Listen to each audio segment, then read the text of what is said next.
ይሄን ቆንጆ ወጣት ተመለከታችሁት? እኔ አሁን ስለሱ ብዙ ላወራችሁ አይደለም። ወጣት ሆናችሁ በአፊያ ሆናችሁ ግን ደግሞ መጥፎ አህዋል ላይ ደስ ማይል አህዋል ላይ ያላችሁ ካላችሁ ይሄን ቪዲዮ አላህ ለሰበብ ይሆናልና እናንተ ጋር ያደረሰው እስቲ ቆም ብላችሁ አዳምጡኝ። እንግዲህ ጀነትን ፍለጋ እንደምታውቁት ከድሮ ጀምሮ ሰዎች እየለፉ ነው። የድሮውን ብዙ ታሪክ ሐዲስ ምን እየተወራልን ቀልባችን አልሰማም።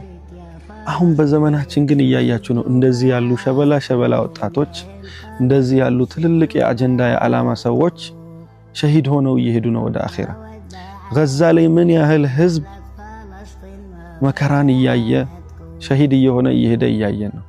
እኔ አሁን ስለ ገዛ ብዙ ቦታ ሰምታችኋል። ስለ ገዛ ላዘን ስለ ገዛ ላስተዛዝናችሁ አይደለም የመጣሁት።